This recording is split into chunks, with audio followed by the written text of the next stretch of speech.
بمحبتنا له جل في علاه، ولنصرتنا لأولئك القوم الذين نشروا هذا الدين ورفعوا رايته وقدموا أموالهم وأنفسهم رخيصة في سبيل الله. نسأل الله الذي قبل منهم وزكاهم ورضي عنهم أن يتقبل منا وأن يزكينا وأن يرضى عنا، إنه سميع قريب. أبو بكر الصديق اسمه، كنيته، نسبه، ألقابه، نختصر ولن نطيل. عبد الله بن عثمان ابن عامر ابن عمرو ابن كعب ابن سعد ابن تيم ابن مرة ابن كعب ابن لؤي بن غالب القرشي التيمي، يلتقي مع النبي المصطفى صلوات ربي وسلام عليه في النسب في الجد السادس مرة بن كعب، ويكنى بأبي بكر، والبكر هي الفتي من الإبل، والجمع أبكر، وقد سمت العرب بكرا وهو أبو قبيلة عظيمة، ولقب أبو بكر رضي الله عنه بألقاب عديدة كلها تدل على سمو المكانة وعلو المنزلة وشرف الحسب. اسمعوا بماذا لقب أبو بكر يا إخوة، ومن الذي لقبه؟ أسألكم بالله يا شيعة أن تتعلموا. من وصفتموه بالجبتي ما يكون؟ من اتهمتموه بأنه أكل حق فاطمة من يكون؟ من قلتم أنه من المرتدين من يكون؟ اسمعوا يا شيعة لعل الله يفتح على قلوبكم، انظروا إلى سير هؤلاء الرجال. لماذا سمي من ألقابه العتيق؟ لماذا سمي بالعتيق؟ اسمعوا يا إخوة، لقبه به النبي صلى الله عليه وسلم، فقد قال له صلى الله عليه وسلم: أنت عتيق الله من النار، فسمي عتيقا. وفي رواية قالت عائشة رضي الله عنها وعن أبيها: دخل أبو بكر الصديق رضي الله عنه على رسول الله صلى الله عليه وسلم، فقال له رسول الله صلى الله عليه وسلم: أبشر فأنت عتيق الله من النار. فمن يومئذ سمي عتيقا. وقد ذكر المؤرخون أسبابا كثيرة لهذا اللقب. اسمعوا يا أخوة، هذا في الجاهلية، فقد قيل إنه سمي عتيقا لجمال وجهه، وقيل لأنه كان قديما في الخير، وقيل سمي عتيقا لعتاقة وجهه، وقيل إن أم أبي بكر كان لا يعيش لها ولد، فلما ولدته استقبلت به الكعبة وقالت: اللهم إن هذا عتيقك من الموت فهبه لي. قال: ولا جاء ولا مانع، ولا شك يا أخوة لا مانع أن نجمع بين هذه الأقوال. فأبو بكر رضي الله عنه كان جميل الوجه حسن النسب صاحب يد سابقة إلى الخير، وهو عتيق الله من النار بفضل بشارة النبي المصطفى صلى الله عليه وسلم. فما تقولون يا شيعة؟ النبي المصطفى عندكم معصوم لا يخطئ، وقد بشر أبا بكر بأنه عتيق الله من النار، فماذا تقولون بعد هذا؟ هل تزعمون ولا زلتم مصرون أن أبا بكر من المرتدين؟ هذا الدليل مع رسول الله صلى الله عليه وسلم إن كنتم تتبعون محمدا. لقب بالصديق، قال لقبه به النبي صلى الله عليه وسلم في حديث أنس رضي الله عنه أنه قال: إن النبي صلى الله عليه وسلم صعد أحدا وأبو بكر وعمر وعثمان فرجف بهم فقال: أثبت أحد فإنما عليك نبي وصديق وشهيدان. الله أكبر. زكاة من النبي المصطفى صلى الله عليه وسلم. الحديث في البخاري أصح الكتب بعد كتاب الله سبحانه وتعالى عند أهل الإسلام. فهل تصدقون يا رافضة هذا الكلام، أم أنكم تطعنون في هذا الدين؟ تطعنون في البخاري كما طعنتم في كتاب الله.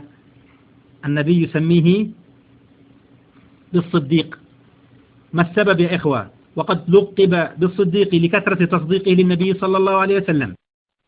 قال: وفي هذا رضي الله عنها فتقول. اسمعوا الحديث يا إخوة، الرواية التي ترويها عائشة رضي الله عنها. نعم، والحديث أخرجه الحاكم وصححه وأقره الذهبي. يقول: لما أسري بالنبي صلى الله عليه وسلم إلى المسجد الأقصى أصبح يتحدث الناس بذلك، فارتد ناس كانوا آمنوا به وصدقوه، وسعى رجال إلى أبي بكر فقالوا: هل لك إلى صاحبك؟ يزعم أنه أسري به الليلة إلى بيت المقدس. قال: وقد قال ذلك؟ قالوا: نعم. قال: لئن قال ذلك فقد صدق. هذا هو الصديق يا أخوة. قالوا: أو تصدقه أنه ذهب الليلة إلى بيت المقدس وجاء قبل أن يصبح؟ قال: نعم، إني لأصدقه فيما هو أبعد من ذلك، أصدقه بخبر السماء في غدوة أو روحة. فلذلك سمي أبا بكر الصديق رضي الله عنه. والنبي صلى الله عليه وسلم لم يحصر هذا يا أخوة في أبي بكر، وإن كان هو المستحق الوحيد كما نعلم في صلى الله عليه وسلم، لكنه أخبر: ولكم في أبي بكر أسوة. يقول النبي عليه الصلاة والسلام عليكم بالصدق فإن الصدق يهدي إلى البر، وإن البر لا يهدي إلى الجنة.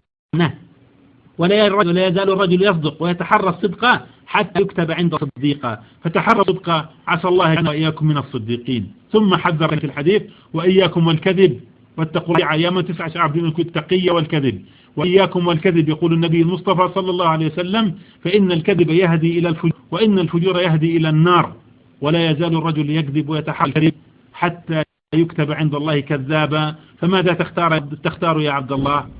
سؤال لي ولك، هل نتبع سيرة أبي بكر ونسير على منهجه كما أمر ربنا وكما أمر نبينا صلى الله عليه وسلم فعسى أن نكون من الصديقين، أم تذهب إلى دين المراجع فتتبع الكذب والتقية فتهلك مع الهالكين وتكتب عند الله كذابا؟ نسأل الله السلامة والعافية.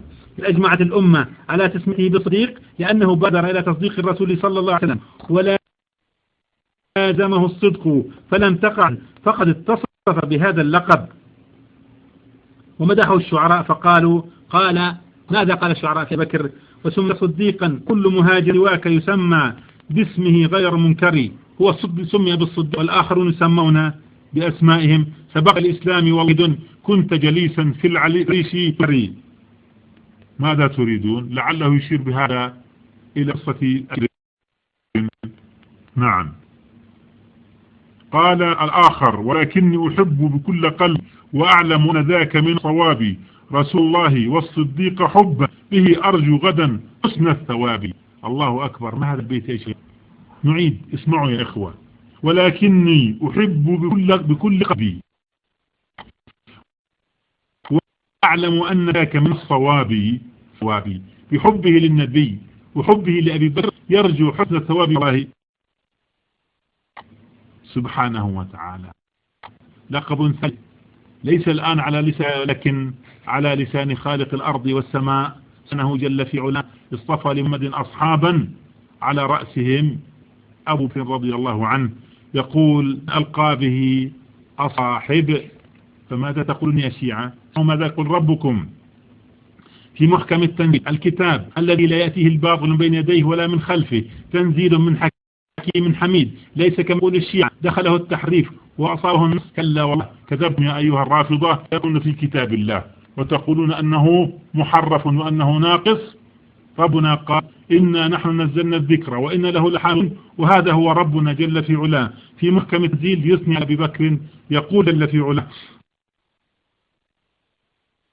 إلا تنصروه فقد نصره الله إذ هما في الغار إذ يقول لصاحبه لا تحزن إن الله معنا. روها على كلمة لك فصف وكلمة هي لا والله عزيز حكيم. الله العلماء واحد أو جاهل آخرون هذا من ينكرون الصحبة أن الصاحب المقصود أبو بكر رضي الله عنه لو أثر إلى قدميه لأثرنا تحت قدميه. فقال النبي صلى الله عليه وسلم يا أبا بكر أظن باثناه ثالث وأنتم ما ظنكم قوم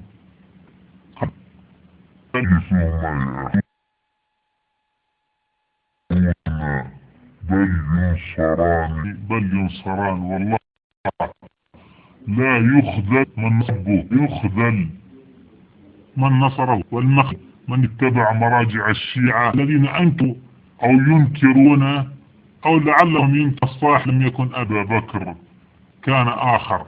سبحان الله يا إخوة. مرة أخرى نقول والله ما هو إلا الحقد والبغض والكراهية الإسلام وعلى الإسلام وعلى المسلمين الذي يملها مراجع سوء ضلال على أصحاب النبي المصطفى صلى الله عليه وسلم. ستسمعون العجب العجب في تزكية وآل البيت عفوا في تزكية علي بن أبي طالب وآل البيت على أبي بكر والصحابة رضي الله عنهم أجمعين. إن طال بنا عمر كان لنا لقاءات. رحمه الله من أعظم من به قوله الله ثانية اثنين إلى قول إن الله المراد في هنا أبو بكر بلا نازع، والأحاديث معه في الغاية ولم يشرك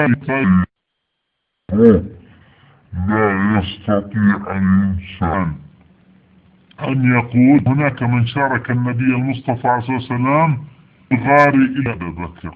هذه قد خاصة بأبي بكر رضي الله عنه، لا يشاركه غيره أبدا ثم أبدا.